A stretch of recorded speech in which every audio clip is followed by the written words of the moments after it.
بلا لو پھر مجھے شاہ بحروں پر مدینے میں، بلا لو پھر مجھے شاہ بحروں پر مدینے میں، میں پھر روتا ہوا ہوں تیرے در پر مدینے میں، مدینہ جانے والوں جاؤ جاؤ فی امان اللہ، مدینہ جانے والوں جاؤ جاؤ فی امان اللہ، کبھی تو اپنا بھی لگ جائے گا بستر مدینے میں، کبھی تو اپنا بھی لگ جائے گا بستر مدینے میں، سلام شوق کہنا حاجیوں میرا رو رو کر، سلام شوق کہنا حاجیوں میرا رو رو کر، تمہیں آئے نظر جب روضہ انور مدینے میں، پیام شوق لیتے جاؤ میرا قافلے والوں، پیام شوق لیتے جاؤ میرا قافلے والوں، سنانا داستان غم میری رو کر مدینے میں، بلا لو پھر مجھے شاہ بحروں پر مدینے میں۔ ماشاءاللہ، بہت خوب۔ اللہ تبارک و تعالیٰ تمام کو اپنے گھر کی زیارت نصیب فرمائے۔ الحمدللہ نحمده ونستعینه ونستغفره ونؤمن به ونتوکل علیہ، ونعوذ باللہ من شرور انفسنا ومن سیئات اعمالنا، من يهد الله فلا مضل له ومن يضلله فلا هادي له، ونشهد أن لا إله إلا الله وحده لا شريك له ولا نظير له ولا معين له ولا مشير له ولا مثال له ولا مثل له، ونشهد أن سيدنا وسندنا وشفيعنا وحبيبنا ومولانا محمدا عبده ورسوله، أما بعد فقد قال الله تبارك وتعالى في القرآن المجيد والفرقان الحميد، فأعوذ بالله من الشيطان الرجيم، بسم الله الرحمن الرحيم، إنا نحن نزلنا الذكر وإنا له لحافظون، وقال في موضع آخر، أم حسبتم أن تدخلوا الجنة ولما يأتكم مثل الذين خلوا من قبلكم مستهم البأساء والضراء وزلزلوا حتى يقول الرسول والذين آمنوا معه متى نصر الله ألا إن نصر الله قريب، صدق اللہ العظیم۔ میرے محترم بزرگ دوستو، آج کی جو خوشی ہوتی ہے وہ صرف ایک حافظ ہی پہچان سکتا ہے کہ قرآن شریف کا مکمل ہو جانا تو حافظ کے لیے بڑی ایسا سکون کا سانس ہوتا ہے نا، کہ میں تو جب یہاں کھڑا ہوتا تھا تو مجھے یوں لگتا تھا کہ قبر میں ڈال دیے گئے، سارے ساتھی ہٹ گئے، اور بالکل تنہا، جیسا قبر میں مردے کو ڈال دیتے ہیں، کوئی پوچھنے والا نہیں، بس اپنی محنت، جو اعمال دنیا میں کیے ہوں گے وہ قبر میں کام آئیں گے، تو اگر یاد کیا ہوا پارا تو یہاں کام آئے گا۔ اور اللہ کا کرنا ایسا ہوا کہ جیسے منکر نکیر ہوتے ویسے اگل بغل میں 2 حافظ بھی کھڑے ہوئے تھے، بالکل ایسا لگتا تھا کہ بھائی کب ٹوک دے، سمجھے؟ تو بڑا ڈر کے ساتھ مہینہ گزرا، اور پھر اس کے بعد یہ کہ قبر میں نہ دوست آتے کام آتے ہیں، نہ کوئی دوست احباب، ویسے بالکل حالت ایسی تھی، کبھی پارے کے اندر آگے پیچھے ہو جائے نا تو میرے جو قریبی دوست ہیں وہی آگے پوچھتے تھے، کیا وہ آج حالت خراب تھی بولی۔ میرا دوست سمیر ایک دن کہنے لگا 26 پارے میں سورہ فتح میں بہت گڑبڑ کر رہے تھے، میں لقمہ دینے والا تھا، میں نے چلو بھائی قبر میں 2 منکر نکیر ہوتے یا تیسرا بھی فرشتہ تھا۔ تو بڑا عجیب ماحول ہوتا ہے یہ رمضان کا حافظوں کے لیے، اللہ نے جو ہے اپنے فضل سے مکمل کرایا، اور یہ اللہ کی بہت بڑی نعمت ہے۔ قرآن خود ایک اللہ کی بہت بڑی نعمت ہے، سمجھے؟ اور یہ ایسی نعمت ہے کہ دنیا کی جتنی بھی نعمت اللہ نے دی ہے اس نعمت کے ساتھ میں جو ہے کچھ نہ کچھ کدورت ضرور ہے۔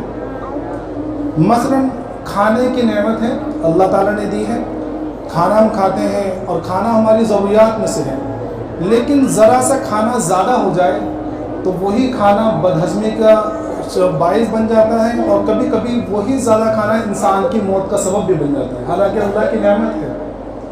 پانی ہے اللہ کی نعمت ہے، پانی کے بغیر انسان کا گزارا نہیں ہے، لیکن جس کو تیرنا نہ آتا ہو تو کتنا بڑا سمندر تو وہ کیا کرے گا، اس کو ڈبو دے گا، اس کی جان سے ہاتھ دھونا پڑے گا اس کو۔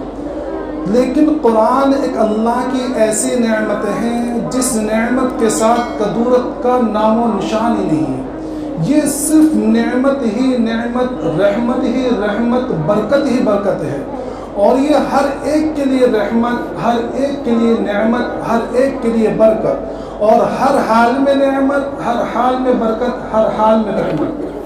وہ سوتے ہوئے پڑھے، جاگتے ہوئے پڑھے، لیٹتے ہوئے پڑھے، زندہ پڑھے، مردہ پڑھے، جو بھی پڑھے ہر ایک کے لیے نعمت ہے، اور اللہ تبارک و تعالیٰ نے ہر ایک کے لیے اس کو نعمت بنایا ہے۔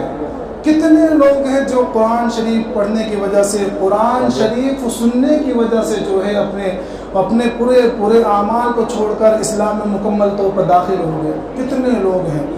حضرت فضیل بن عیاض رضی اللہ رحمۃ اللہ علیہ کا واقعہ بڑا مشہور ہے، بڑے مشہور ڈاکو، خلافت عثمانیہ کے جو ہیں نامچین ڈاکو، یوں سمجھیے کہ خلافت عثمانیہ میں آپ کے سر کے اوپر انعام مقرر تھا کہ جو فضیل بن عیاض کو پکڑ کر لائے گا یا اس کا سر کاٹ کر لائے گا اس کو اتنا انعام دیں گے، کسی کے ہاتھ میں نہیں آتے تھے۔ ایک مرتبہ جو ہے کسی مالدار کے گھر میں جو ہے ڈاکہ ڈالنے کی غرض سے گھسے، اور تہجد کا وقت تھا کہ اچانک بہت جو ہے کان کے اندر آواز آئی، الم یعن للذین آمنوا ان تخشع قلوبهم لذکر اللہ، کہ کیا ایمان والوں کے لیے تک وہ وقت نہیں آیا ہے کہ ان کے دل اللہ کے خوف سے لرز جائے۔ اتنی آیت سننی تھی کہ سارا جو ہے لوٹ مار جو حرکتیں تھیں، لوٹنے کسوٹنے اور ڈاکہ ڈالنے کی ساری چھوڑ دی اور علم دین حاصل کرنے کے لیے نکل گئے۔ آج ان کا شمار اس زمانے کے صف اول کے علماء کے اندر ہوتا ہے، اس قرآن کی برکت سے۔ یہ قرآن ہے، یہ کوئی معمولی کتاب نہیں ہے، اور دنیا کے اندر جتنے بھی قرآن دوسری کتابیں آئی ہیں آپ دیکھ لیں تمام کے اندر تحریفات ہوئی ہیں، نہ انجیل محفوظ ہے، نہ زبور محفوظ ہے، نہ تورات محفوظ ہے، نہ دوسرے صحیفے پر نام و نشان تک نہیں ہے۔ کیوں نہیں ہے؟ کیونکہ ان کی ذمہ داری اللہ تبارک و تعالیٰ نے نہیں لی تھی، ان کی ذمہ داری اللہ تبارک و تعالیٰ نے نہیں لی تھی، اور وہ ساری چیزیں جو تھی وہ ساری کتابیں کتاب تھیں۔ قرآن کتاب تو ہے ہی، لیکن ساتھ میں قرآن کلام اللہ بھی ہے، یہ اللہ کا کلام ہے، اور جس طرح اللہ تبارک و تعالیٰ کو کبھی فنا نہیں ہے اسی طرح قرآن کریم کو کبھی فنا نہیں ہے، سمجھے؟ اور قرآن کریم کی اللہ نے حفاظت کا ذمہ داری لی، اللہ نے اِنَّا نَحْنُ نَزَّلْنَا الذِّكْرَ وَإِنَّا لَهُ لَحَافِظُونَ، کہ ہم نے اس کو نازل کیا اور ہم نے اس کی حفاظت کرنے والے ہیں۔ تو آج قرآن وہ واحد کتاب ہے دنیا کے اندر، سازشیں بہت ہوئی ہیں، ہر زمانے کے اندر ہوئی ہے، ہر زمانے کے اندر ہوئی ہے۔ خود ہمارے ہندوستان کے اندر جب 1857 کی جنگ آزادی کی ہوئی تو اس زمانے کے اندر جو میٹنگ بیٹھی تو اس کے اندر جو وہاں کی خفیہ ایجنسی تھی انگریزوں کی، تو انہوں نے کہا کہ دیکھو مسلمان کو اس ہندوستان سے ملک سے ختم کرنا ہے تو 2 چیزوں کو ختم کر دو، 2 چیزوں کو ختم کر دو، ایک تو یہ کہ ان کے علماء کو ختم کر دو، دوسرا قرآن کو ختم کر دو۔ صرف 3 سال کے عرصے میں تقریباً 3 لاکھ قرآن کریم کی کاپیاں جلائی گئی ہیں۔ مصحف جو ہے قرآن کریم کے نسخے 3 لاکھ قرآن کریم جلائے گئے ہیں، لیکن ہم سب جانتے ہیں قرآن جیسا اس زمانے کے اندر موجود تھا بالکل وہی بعینہ اسی شکل و صورت میں، اسی زبر زیر اور انہی نقطوں کے ساتھ میں آج بھی محفوظ ہے۔ یہ قرآن کا معجزہ ہے۔ اچھا دوسری چیز کہ قرآن یہ اللہ تبارک تعالیٰ نے نبی اکرم صلی اللہ علیہ وسلم کو بطور معجزے کے دیا۔ ہر زمانے کے اندر جو انبیاء کرام آتے رہے تو اس زمانے کے اندر اس زمانے کے اعتبار سے ان کو معجزات دیے گئے، لیکن ہر ایک کا معجزہ عملی شکل میں تھا، ہر ایک کا معجزہ عملی شکل میں تھا۔ مثلا موسیٰ علیہ السلام کو اللہ تبارک تعالیٰ نے معجزہ دیا تھا کہ آپ کی جو لاٹھی تھی جب اس کو پھینک دو تو صاف بن جایا کرتی تھی، اس کو بغل میں ڈال اپنا ہاتھ جو ہے بغل میں ڈال کر آپ نکالا کرتے تھے تو وہ روشن ہو جایا کرتے تھے، سمجھے۔ لیکن یہ معجزہ ہر ایک بیان کرتا ہے، ہم بھی بیان کرتے ہیں۔ قرآن کریم میں کئی جگہ موسیٰ علیہ السلام کے اس معجزے کا تذکرہ ہے۔ آپ یہودی جو ہے آپ کو بتائے گا کہ بھئی ہمارے نبی جو ہے اس طرح کیا کرتے تھے، تو اس سے یہ کہو کہ بھئی تمہارے نبی یہ معجزہ کیا کرتے تھے، ذرا بتاؤ تو سب کیا ہے اس معجزے کا۔ بھائی ہم مانتے ہیں ہمارے قرآن میں ہے، بالکل صحیح بات ہے، لیکن تم جو کہہ رہے ہو تمہارے پاس ثبوت کیا ہے اس بات کا کہ تمہارے نبی کے پاس یہ معجزہ تھا؟ وہ دکھا سکتے ہیں؟ وہ نہیں دکھا سکتے ہیں، کیونکہ وہ عملی معجزہ تھا۔ موسیٰ علیہ السلام دنیا سے چلے گئے، معجزہ ختم ہو گیا۔ عیسیٰ علیہ السلام کو اللہ تبارک و تعالیٰ نے معجزہ دیا تھا کہ آپ مادزال نابیناؤں کو بینا کر دیا کرتے تھے، مردوں کو زندہ کر دیا کرتے تھے اللہ کے حکم سے۔ یہ ہم سب جانتے ہیں، قرآن کریم میں کئی جگہ ہے۔ عیسائی جو ہے وہ اس بات کو کہیں گے، لیکن اسے کہو کہ بھئی تمہارے نبی کا جو معجزہ ذرا بتاؤ، وہ نہیں دکھا سکتے۔ کیوں؟ کیونکہ وہ عملی معجزہ تھا، نبی چلے گئے، معجزہ ختم ہو گیا۔ یہ اللہ تبارک و تعالیٰ نے آقا مدنی محمد عربی صلی اللہ علیہ وسلم کو ایسا معجزہ دیا ہے جو عملی بھی ہے، علمی بھی ہے۔ یہ وہ معجزہ ہے جو جب سے آیا ہے اس وقت سے لے کر قیامت تک اسی طرح موجود رہے گا۔ ہمارے نبی کا معجزہ ہے، کوئی کہے دکھاؤ تو فوراً قرآن کریم کھول کے دکھا دے، یہ رہا معجزہ میرے نبی کا۔ یہ ایسا معجزہ ہے جو اس زمانے سے لے کر اب تک ہے اور انشاءاللہ قیامت تک رہے گا، اور اللہ تبارک تعالیٰ نے اس کی حفاظت کی ذمہ داری لی ہے، اور یہ ذمہ داری اللہ تبارک تعالیٰ ان حفاظ کے ذریعے مکمل کر رہے ہیں۔ حفاظ جو ہیں، یہ علماء، یہ حفاظ، یہ قرآن کریم کی حفاظت کے لیے اللہ کے سپاہی ہیں۔ سمجھ میں آ رہا ہے؟ یہ اللہ کے سپاہی، اللہ کے فوجی جو قرآن کریم کی حفاظت کے لیے اللہ نے متعین کی ہیں۔ ہمیں ان کی قدر و قیمت کرنی چاہیے، ہمیں ان کی قدر و قیمت سمجھنی چاہیے، ان کا احترام کرنا چاہیے۔ یہودیوں نے عزیر علیہ السلام جو ہیں تو انہوں نے تورات کو اپنے حافظے سے لکھوایا تھا، تو یہودیوں نے عزیر علیہ السلام کو اللہ کا بیٹا مان لیا۔ کیوں؟ کیونکہ بھی ان کو تورات یاد تھی۔ آج حفاظ کرام قرآن کریم کو سینے میں لیے پھرتے ہیں، ہم انہیں حقارت کی نظر سے دیکھتے ہیں کہ بھئی یہ دنیا میں کیا کرے گا، بس روزی بس ملا ہے، مدرسے مکتب میں بیٹھ کر کھائے گا، اور چندے کی کھائے گا، زکوٰۃ کی کھائے گا۔ میرے محترم بزرگ دوستو، یہ اللہ کا نظام ہے۔ اللہ نے ان کو اپنی کتاب کی حفاظت کے لیے متعین کیا ہے، انہیں معمولی نہ سمجھیں۔ سمجھ میں آ رہا ہے؟ ہر گورنمنٹ کے اندر یا ہر حکومت کے اندر جو فوجی ہوا کرتے ہیں ان کے لیے بڑی اسپیشل جو ہے وہ ہوتی ہے، لیکن اس کی ویلو جو ہے وہ دنیا والے نہیں سمجھتے۔ ہر چیز ایک ویلو ہوتی ہے، تو اس کی جو ویلو ہوتی ہے اس کی مارکیٹ کے اندر پتہ چلتی ہے۔ اگر ہم اس مارکیٹ کے علاوہ کہیں دوسری جگہ لے کے جا کے بتلائیں گے تو اس کی ویلو کوئی نہیں سمجھے گا۔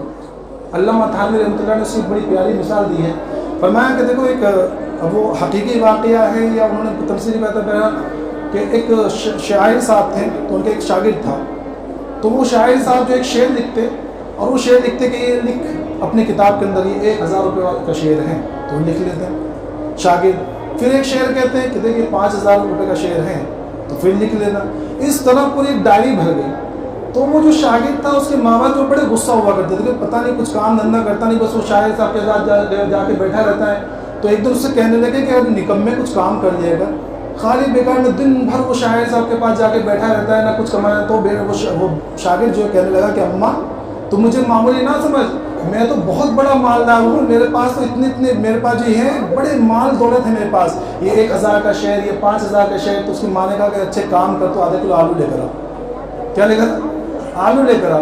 اب بیچارہ بازار میں پہنچا، دکاندار سے کہنے لگا کہ مجھے آدھا کلو آلو دے دو، تو آدھا کلو آلو دیے، کہا کہ پیسے دے، تو اس نے ایک شعر سنایا کہ بھئی 1000 کا شعر ہے، تمہارے 20 روپے آلو کے ہو گئے، باقی پیسے مجھے واپس کر دے۔ تو وہ کہنے لگا ارے بھائی دماغ خراب ہے تمہارا، چپ چاپ مجھے پیسے دے، یہ اپنے شیئر اپنے پاس رکھ، مجھے یہ سب چیز نہیں چاہیے، مجھے پیسے لا کے دے۔ دوسری جگہ گیا، دوسری جگہ بھی وہی معاملہ، اب بڑا پریشان ہوا، استاد صاحب کے سامنے جا کے وہ کتاب زور سے پڑھی کہ حضرت آپ تو کہتے تھے کہ 1000 کا شیئر، یہ 5000 کا شیئر، یہ 10,000 کا شیئر، آدھا کلو آگے ملے نہیں اس سے۔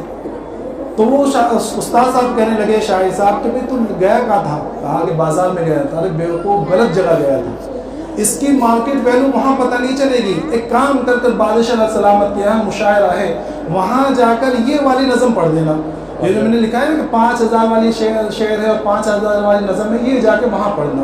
اب دوسرے دن جب مشاعرے میں پہنچا ہے اور وہاں اس کی باری ہے، اس نے وہ نظم پڑھی تو واقعی بادشاہ سلامت نے اس کو 5000 روپے دیے، تو یہ بڑا خوش ہوا۔ تو پتہ علامہ تھانوی رحمۃ اللہ نے لکھا ہے کہ دیکھو کسی بھی چیز کی ویلو جو ہوتی ہے وہ اس کی مارکیٹ میں پتہ چلتی ہے۔ یہ حفاظ کرام اور یہ علماء اور یہ قرآن کی حفاظت کرنے والے، آج ہمیں ان کی مارکیٹ ویلو پتہ نہیں چلتی کیونکہ ہم لوگ سمجھتے نہیں ہیں، ہم لوگ سمجھتے ہیں کہ بس یہ ایسے ہیں۔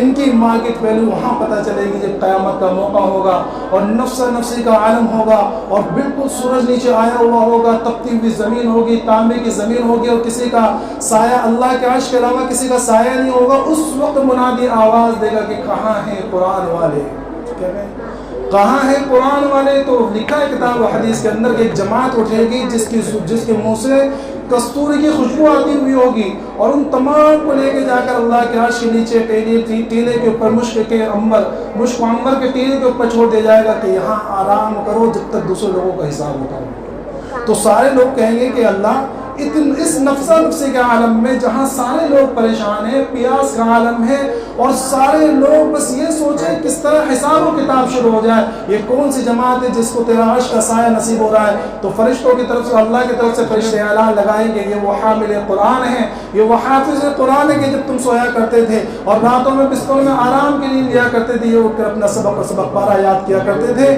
انہوں نے قرآن کو اپنے سینے پہ محفوظ رکھا، انہوں نے قرآن کے اوپر عمل کیا، یہ حامل قرآن ہے، یہ حامل قرآن ہے اور یہ مفسر قرآن ہے، یہ قرآن کی حفاظت کرنے والے ہیں۔ تو میرے محترم دوستو، وہاں پتہ چلے گی کہ ان حفاظ کی قدر و قیمت کیا ہے۔ بڑے مشکلوں سے حافظ ملے گی، آج ہی بہت سارے علاقے میں حافظ ملتے نہیں ہیں، بہت سارے علاقے، اور کہیں کہیں تم بس چلے گئے اور الٹا سیدھا قرآن پڑھنے، کیا پڑھنے پتہ تک نہیں چلتا ہے، سمجھ میں وہ پڑھ لیں بس۔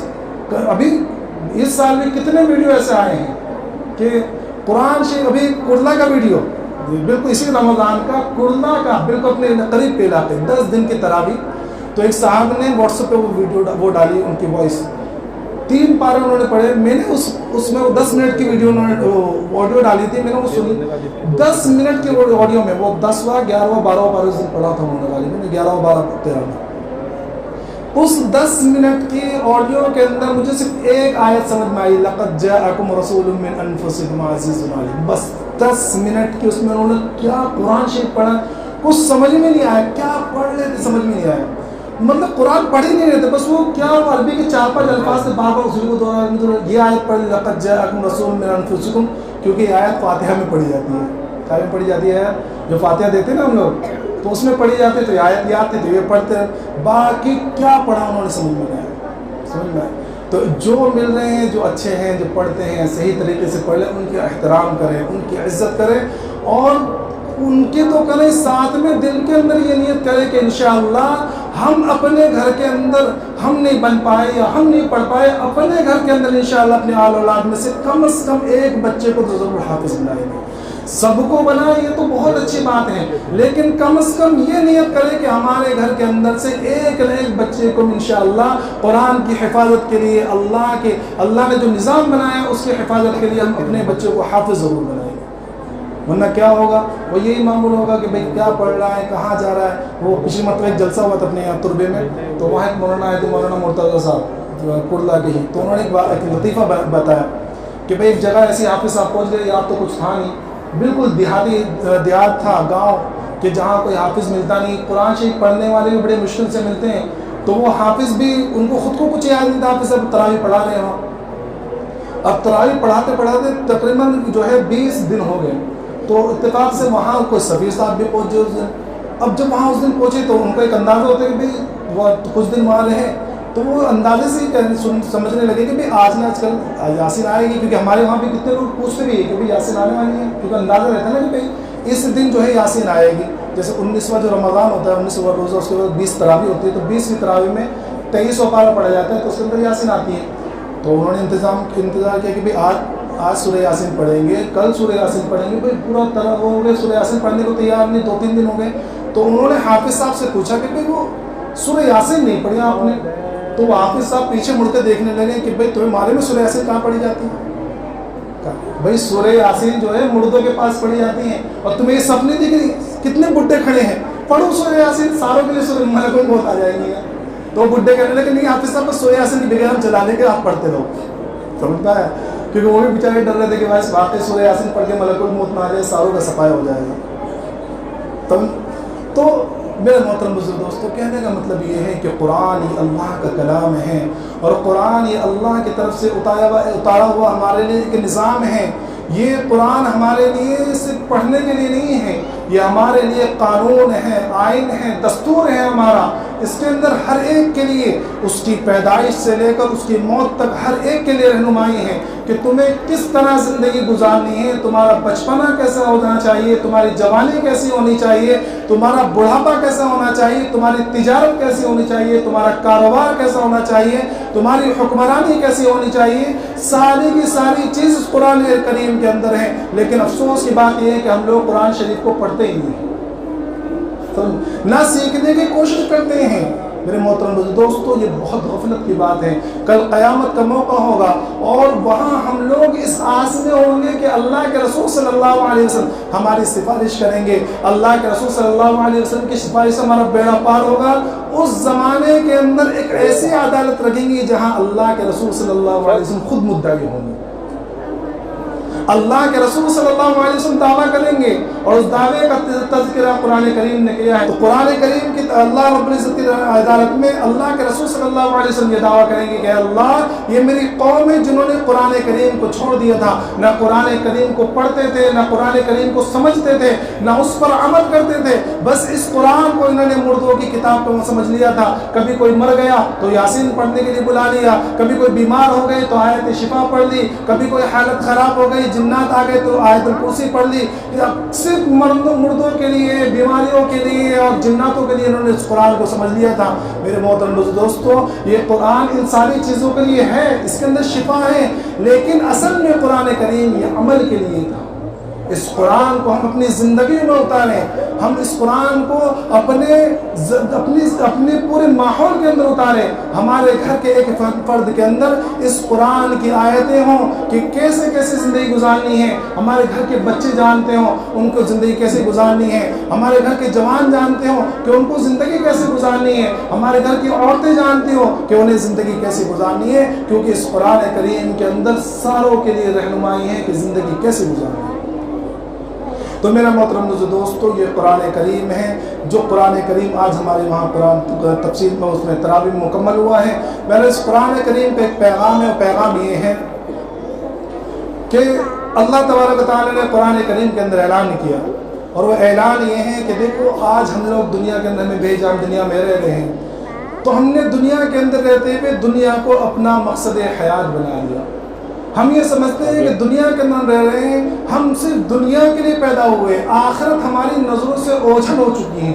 دنیا کی مشغولی، دنیا کے اندر ہمارے کاروبار، ہماری تجارت اور ہماری ملازمت نے ہمیں اتنا گھیر لیا ہے کہ ہمارے ذہن سے آخرت کا تصور ختم ہو چکا ہے. اللہ تبارک و تعالیٰ نے قرآن کریم میں اس کا نقشہ کھینچا ہے کہ اے لوگوں تم یہ نہ سمجھو احسب الناس ان یقولوا آمنا وهم لا یفتنون، تم یہ نہ سوچو کہ ہم نے صرف کلمہ پڑھ لیا ہے، ہم لا الہ الا اللہ کہنے والے ہیں اور تمہارے اوپر آزمائشیں نہیں آئیں گی، اس کے اوپر سے چھوٹ جاؤ گے. تمہیں جنت سے کس وجہ سے مل جائے گی کہ تمہارا نام عبداللہ عبد الرحمن ہے. ام حسبتم ان تدخلوا الجنہ ولما یأتکم مثل الذین خلوا من قبلکم، کہ تم ایسی جنت میں چلے جاؤ گے؟ نہیں، تمہارے پر حالات آئیں گے. اور حالات کب آئیں گے؟ کہ جب ہمارے اعمال بگڑے ہوئے ہوں. ظاہر سی بات ہے، یہ حالات ہمارے پر جو آ رہے ہیں آج کیوں آ رہے ہیں؟ کیونکہ ہمارے حالات بگڑے ہوئے ہیں. ہمارے حالات بگڑے ہیں تو ہمارے اعمال بگڑے تو اللہ نے حالات کو بگاڑا.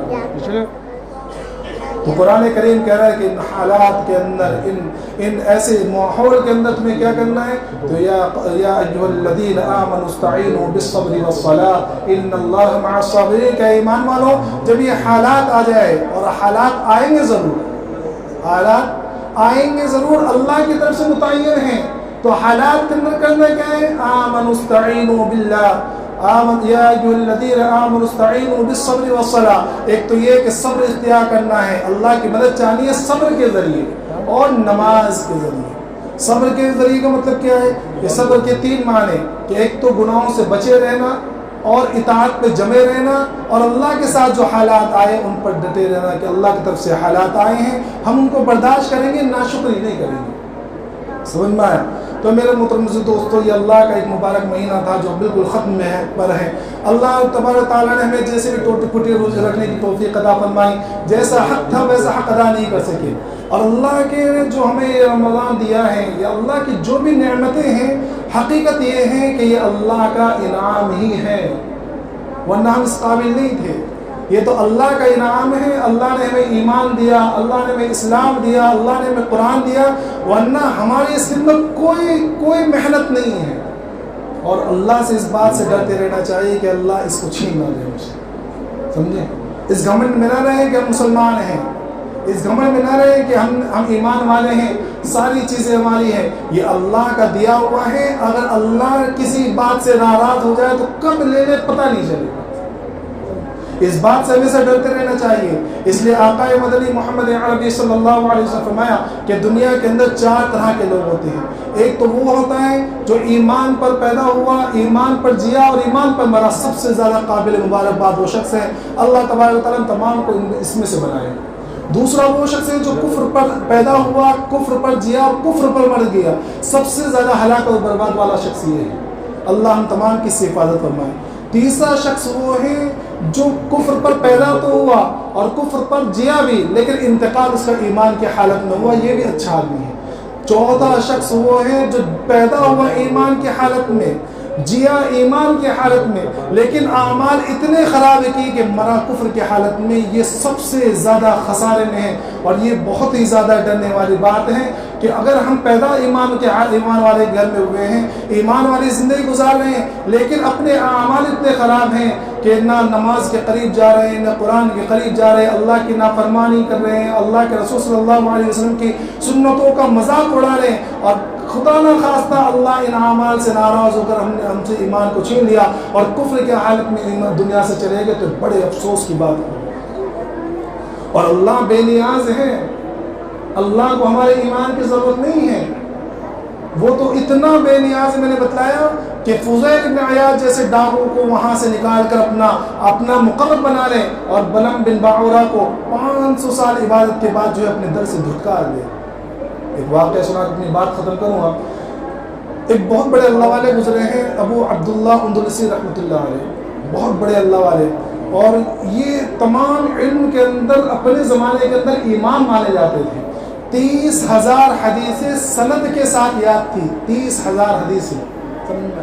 آج ہم میں سے اس پورے مجمع کے اندر میں کہتا ہوں کہ 10 حدیثیں بھی سند کے ساتھ کسی کو یاد نہیں ہوں گی، ان کو 30,000 حدیثیں سند کے ساتھ یاد تھی، اور قرآن کریم جو ہے ساری آیتیں قرآن کریم کی 17 کے اندر پڑھا کرتے تھے، اتنا زیادہ علم۔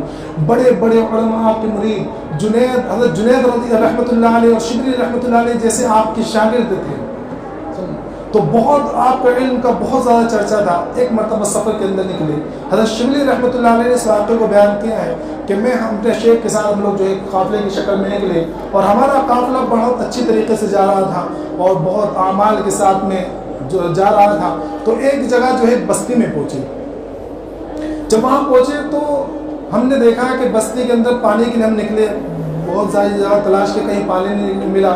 اس وقت بستی میں گھومتے گھومتے ایک جگہ پہنچے ہم جنگل کی طرف، تو وہاں چند لڑکیاں جو ہیں پانی بھر رہی تھیں۔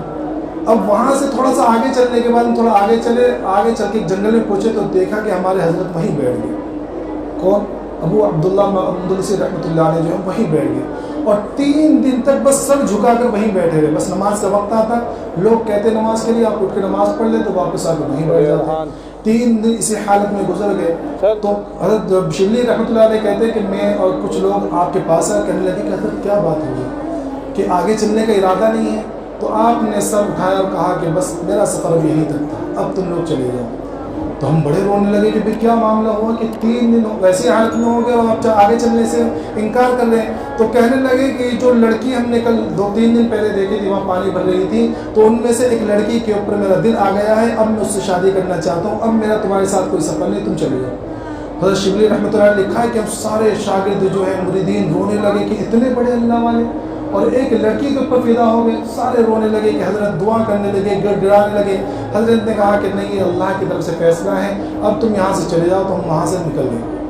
وہاں نکل کر ہم جو ہے بغداد میں پہنچے. جب ہمارے قافلے کے لوگوں کو اطلاع ہوئی تو سارے لوگ آئے کہ ابو عبداللہ اندلسی رحمۃ اللہ علیہ ہیں, لیکن وہ تو ہمارے ساتھ تھے ہی نہیں. لوگوں نے پوچھا کہ کیا معاملہ ہوا, تو ہم نے سارا واقعہ بیان کیا. تو پورے بغداد کے اندر چل رہے, ساری خانقاہیں بند, حجرات بند, اور سارے جو ہے ویران ہو گئے. بہت لوگ رو رو کر حالت خراب. اسی طرح کئی مہینے گزر گئے. اس کے بعد پھر میرے دل میں خیال ہے کہ بھئی چلو تو اسے دیکھو تو ہمارے شیخ کا کیا معاملہ ہے. تو میں وہاں سے نکلا, دوبارہ اس بستی میں پہنچا. وہاں جا کے میں نے لوگوں سے پوچھا کہ وہ کہاں ہے ابو عبداللہ اندلسی. تو لوگوں نے کہا کہ وہ فلاں جنگل میں جو ہے سور چرا رہے ہیں. کیا کہا؟ وہ سور چرا رہے ہیں. میں جب وہاں پہنچا تو میں نے دیکھا کہ وہ عصا, جس عصا کو پکڑ کر آپ حدیثیں بیان کیا کرتے تھے اور جمعے کا خطبہ دیا کرتے تھے, اس عصا کو ٹیک لگا کر آپ جو ہے سور چرا رہے ہیں. مجھے دل پہ بڑی پریشانی ہوئی. حضرت شبلی فرماتے ہیں کہ میں وہاں جا کے میں نے پوچھا کہ حضرت یہ کیا معاملہ ہو؟ کہا کہ پتہ نہیں. جب میں وہاں سے گزرنے لگا اور میں نے اس لڑکی کو دیکھا تو وہاں سے گزر کر جو ہے پتہ نہیں میرے دل سے ایک پرندہ سا نکلا, وہ ایمان تھا جو چلا گیا. تو میں نے پوچھا کہ حضرت آپ کو 30,000 حدیثیں یاد تھی, کچھ باقی ہے؟ کہا کہ صرف 2 حدیث, ایک حدیث یاد ہے. کہا کہ کون سی؟